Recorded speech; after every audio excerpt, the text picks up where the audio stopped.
Hello दोस्तों, स्वागत है आपका आपके अपने यूट्यूब चैनल एजुपुर में। तो दोस्तों, आज मैं बी द्वितीय वर्ष के फर्स्ट पेपर की वीडियो लेकर आई हूँ, यानी सोशियोलॉजी के पेपर 1 की वीडियो है। तो आज की हमारी वीडियो चैप्टर 2 से रिलेटेड है, जिसमें कि आज हम बात करेंगे समाजीकरण के सिद्धांत के बारे में, जो कि है कूले, मीड और फ्राइड से रिलेटेड। तो देखिए, मैंने अपनी पिछली वीडियो में समाजीकरण अर्थ एवं परिभाषा, समाजीकरण के स्तर, समाजीकरण के अभिकरण आदि इन सभी के बारे में डिटेल से पढ़ा दिया है। तो आप लोग ने अगर वो वीडियो नहीं देखी है तो लिंक डिस्क्रिप्शन बॉक्स में आप वीडियो जाकर देख लीजिए। और आज हम बात करेंगे कि समाजीकरण के सिद्धांत के बारे में, जो कि कूले, मीड और फ्राइड के द्वारा दिया गया था। इसके पश्चात हम समाजीकरण में सीख और अनुकरण की भूमिका ये पढ़ेंगे, मतलब नेक्स्ट वीडियो में। तो इस तरह से इकाई 1 यानी यूनिट 1, पेपर 1 का यूनिट 1 कंप्लीट हो जाएगा। ठीक है, चलिए वीडियो को स्टार्ट करते हैं। तो समाजीकरण के सिद्धांत को समझने से पहले छोटा सा रिकैप ले लेते हैं कि समाजीकरण क्या है। समाजशास्त्र में समाजीकरण नामक अवधारणा का प्रयोग उन क्रियाओं के लिए किया जाता है जिनके द्वारा व्यक्ति को सामाजिक सांस्कृतिक संसार से परिचित कराया जाता है। इस अर्थ में समाजीकरण वह विधि है जिसके द्वारा संस्कृति को एक पीढ़ी से दूसरी पीढ़ी में हस्तांतरित किया जाता है, यानी सोशलाइजेशन या फिर समाजीकरण वो प्रक्रिया जिसके द्वारा समाज में रहने वाले व्यक्ति को वहाँ की सांस्कृतिक संसार और सामाजिक प्रक्रियाओं से अवगत कराया जाता है। ठीक है, इसे समाजीकरण कहते हैं। डिटेल में जानने के लिए आप लोग वीडियो मतलब पेपर 1 की वीडियो, चैप्टर 1 की वीडियो आप लोग देख सकते हैं। फिलहाल आज हम बात करेंगे समाजीकरण के सिद्धांत के बारे में, जो कि कूले, मीड और फ्राइड ने दिया है। तो जान लेते हैं कि समाजीकरण का सिद्धांत का प्रतिपादन कैसे हुआ और इसकी अवधारणा कैसे रखी गई। तो विभिन्न विद्वानों ने समाजीकरण के सिद्धांत का प्रतिपादन करके ये दर्शाने का प्रयास किया कि व्यक्ति अपने समाज के मूल्यों एवं प्रतिमानों को कैसे आत्मसात करता है, कैसे वो अपने जीवन में ढालता है। और मनोवैज्ञानिक एवं समाजशास्त्रियों व्यक्ति के समाजीकरण में जो सेल्फ स्टीम होती है ना हमारी, यानी आत्मा के विकास को केंद्रित तत्व माना। तो उनके अनुसार आत्मा कोई शारीरिक तथ्य न होकर मानसिक तथ्य है। तो जिसका तात्पर्य व्यक्ति का स्वयं के बारे में ज्ञान है, यानी आत्मा का ज्ञान व्यक्ति के मानसिक अस्तित्व का बोध कराता है। तो समाजीकरण के परिप्रेक्ष्य में हम निम्न विद्वानों के सिद्धांतों की चर्चा करेंगे, जिनमें कूले, मीड और फ्राइड निम्न हैं। तो कूले के समाजीकरण के सिद्धांत से रिलेटेड 3 तरह के क्वेश्चंस, मतलब 2 तरह के क्वेश्चंस एग्जाम में बनते हैं। पहला, कूले के समाजीकरण के सिद्धांत की व्याख्या कीजिए या फिर उनके सिद्धांत पर प्रकाश डालिए। नेक्स्ट, कूले के आत्मदर्पण सिद्धांत की विवेचना कीजिए। तो कूले का जो सिद्धांत है उसे आत्मदर्पण का सिद्धांत कहते हैं। तो क्वेश्चन है कि कूले के आत्मदर्पण सिद्धांत की विवेचना कीजिए, या फिर ये पूछा जा सकता है कि आत्मदर्पण सिद्धांत की विवेचना कीजिए। ठीक है, इस तरह से क्वेश्चंस एग्जाम में बन सकते हैं। तो फिलहाल आज हम इन सभी क्वेश्चंस के आंसर को कंप्लीट करने की कोशिश करेंगे। चलिए वीडियो स्टार्ट करते हैं। तो हम बात करेंगे कूले के सिद्धांत के बारे में। अमेरिकन समाजशास्त्री कूले ने अपनी पुस्तक human nature and social order में अपनी समाजीकरण संबंधी सिद्धांत को प्रस्तुत किया है।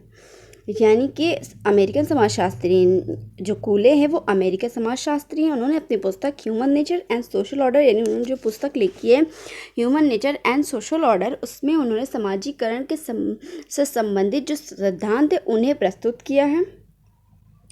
उनका सिद्धांत आत्मदर्पण सिद्धांत के नाम से जाना जाता है, यानी लुकिंग ग्लासेस सेल्फ थ्योरी, यानी आत्मदर्पण खुद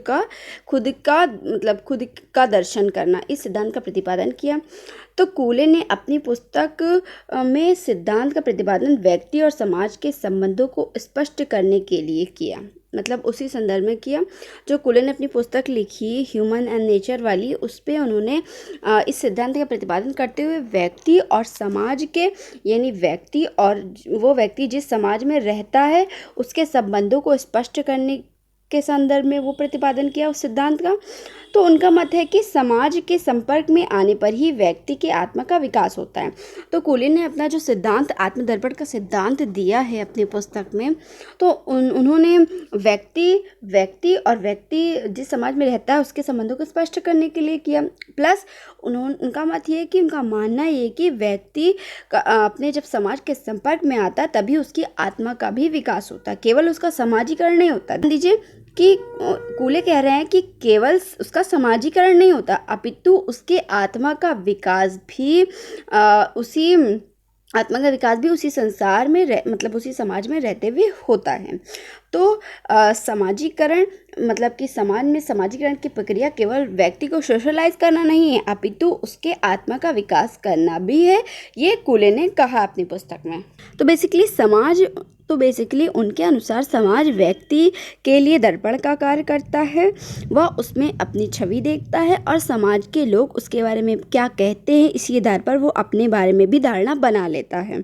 तो जिस प्रकार से हम आईना देखते हैं, जिस प्रकार से हम आईना देखकर यह ज्ञात करते हैं कि हम मतलब कोई भी कपड़ा पहनकर कैसे लग रहे हैं, बाल ठीक से संवरा है या नहीं, मेकअप अच्छे से हुआ है या नहीं, ये सब मतलब कि आईने में देखकर मालूम करते हैं ना।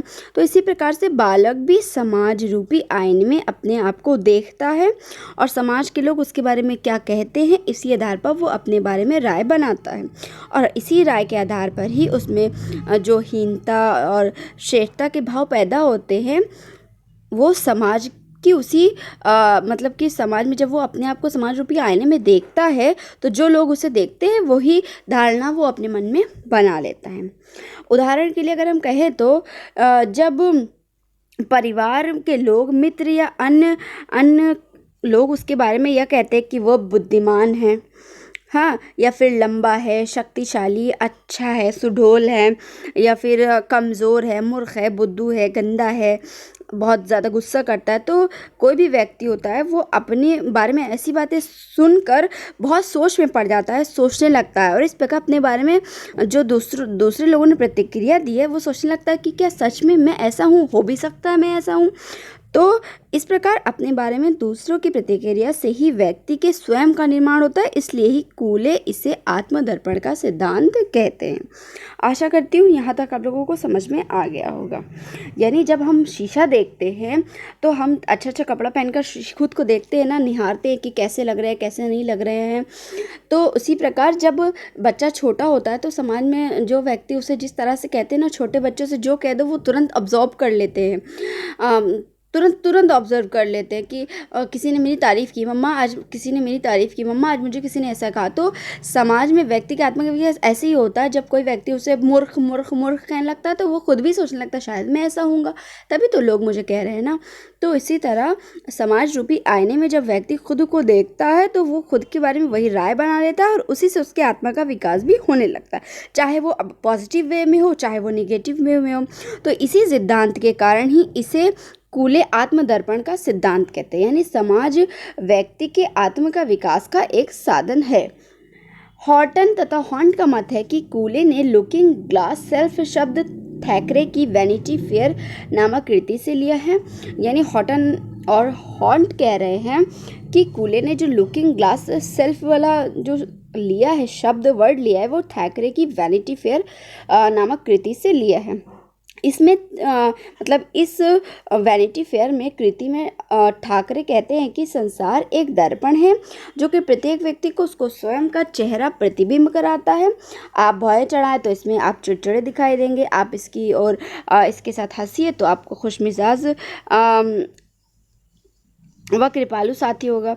तो अपनी पुस्तक वैनिटी ऑफ फेयर में थैकरे क्या कह रहा है कि जब संसार एक दर्पण है जो जिसमें हम जैसा व्यवहार करते हैं वही हमें प्रतिबिंब झलकता है। अगर हम भौहें चढ़ाकर किसी को डांटेंगे चिल्लाएंगे तो इससे लोग हमें कहेंगे कि ये बहुत चिड़चिड़ा है।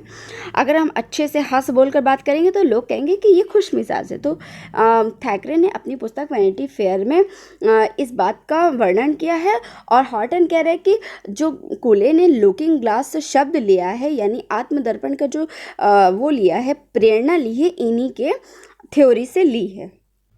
कूले ने आत्मदर्पण दर्शन प्रक्रिया के 3 चरणों का उल्लेख किया है।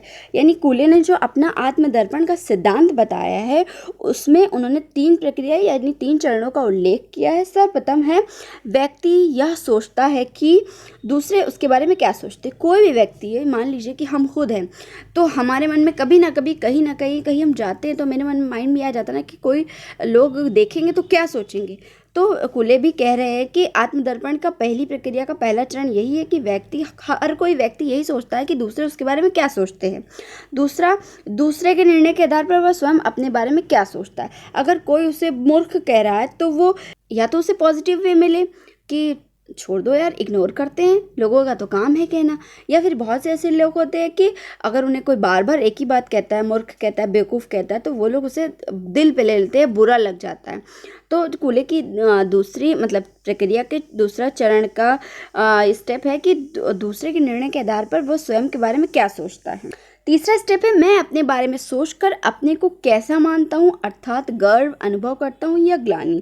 तीसरा स्टेप क्या है? पहले स्टेप में तो हम सोच रहे हैं कि सामने वाला हमारे बारे में क्या सोचता है। दूसरे स्टेप में क्या है कि हम ये सोचते हैं कि लोगों ने जो मेरे बारे में मतलब कि टिप्पणी की है उसे हम पॉजिटिव वे में ले कि नेगेटिव वे में ले। थर्ड क्या है कि हम अपने बारे में सोचकर अपने आप को कैसा मानते हैं, क्या हम वैसा मानने लगते हैं या खुद पर गर्व अनुभव करने लगते हैं या फिर पछतावा होने लगता है। तो तीसरा ये स्टेप है।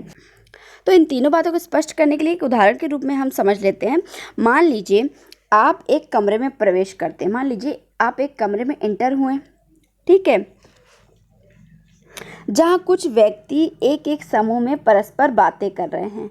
मतलब कि आप कहीं गए, ठीक है, वहाँ आप किसी नई जगह गए या फिर किसी अनजान के शादी में गए, वहाँ कुछ लोग कुछ व्यक्ति आपस में ग्रुप बनाकर बातें कर रहे हैं। आपके आते ही वे बहाना बनाकर वहाँ से चले जाएं, मतलब आप आए और वे लोग वहाँ से चले गए। और ऐसा कई बार होता है, तो आपको अपने बारे में हीनता की भावना महसूस होगी कि नहीं होगी?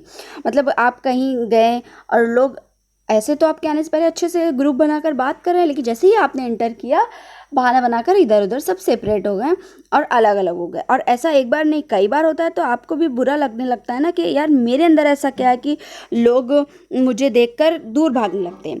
इसके विपरीत ये भी होता है कि आपके कमरे में प्रवेश करने पर सभी आपको घेर ले। ऐसा भी होता है कभी कभी कि कोई बहुत ही फेमस इंसान आया तो या फिर कोई बहुत ही चाहने वाला आता है तो लोग उसे घेर लेते हैं, उसे मिलने जाते हैं, तो और फिर घेर लेते हैं, फिर आपसे चर्चा भी करना चाहते हैं, आपसे बात भी करना चाहते हैं, आपसे हाथ मिलाना चाहते हैं, तो आपको क्या होता है? गर्व महसूस होता है। तो इसी प्रकार दूसरे व्यक्ति हमारे प्रति जिस प्रकार की प्रतिक्रिया व्यक्त करते हैं, हम उनके बारे में भी वैसी धारणा बनाते हैं। यानी जब हमारे इंटर करने पे लोग बहाना करके अलग अलग हो जाए, हट जाएं, तो बुरा लगता है। इसके विपरीत जब हमारे जाने पर कोई बहुत खुश हो जाए, किसी को बहुत अच्छा लगे, तो इससे क्या है? हमें गर्व महसूस होगा। तो इसी प्रकार क्या होता है कि जब कोई व्यक्ति हमारे बारे में कैसी भी प्रक्रिया व्यक्त करता है, हम उसके बारे में वैसी धारणा बना लेते हैं।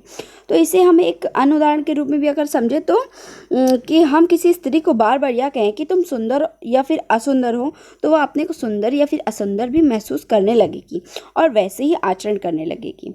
तो इस प्रकार दूसरों के द्वारा व्यक्त प्रतिक्रिया के आधार पर ही व्यक्ति अपने को सुंदर, असुंदर या फिर मिलनसार, झगड़ालू, बुद्धिमान, मूर्ख, हीन, श्रेष्ठ आदि महसूस करने लगता है। ये दूसरे होते हैं जो हमें महसूस कराते हैं। हालांकि हमें दूसरों के बारे में नहीं सोचना चाहिए कि दूसरे हमारे बारे में क्या सोचते हैं, बल्कि हम खुद को कितना प्रायोरिटी देते हैं। हम जब खुद को खुद ही प्यार नहीं करेंगे तो दूसरे हमारी क्या वैल्यू करेंगे? सबसे पहले हमें खुद की वैल्यू खुद करनी है। लेकिन कूले की इस सिद्धांत जो भी आत्मदर्पण का सिद्धांत है, इसके अनुसार तो यही है बात सामने आती है कि कोई भी व्यक्ति अपने बारे में वही सोचता है जो सामने वाला उसके बारे में सोचने लगता है। तो उनके सिद्धांत के अनुसार समाज का व्यक्ति दूसरे की प्रतिक्रिया के अनुसार चलने लगता है। कई बार ऐसा होता है कि दूसरे हमारे बारे में जो राय बना लेते हैं और वास्तव में हम जैसे हैं, उन दोनों में बहुत अंतर होता है। कई बार दूसरों के द्वारा हमारे बारे में बनाई राय को भी हम गलत समझ लेते हैं। अक्सर हम अपने बारे में दूसरों की वैसी धारणा बना लेते हैं जो समूह के प्रति हमारे मन में होती है।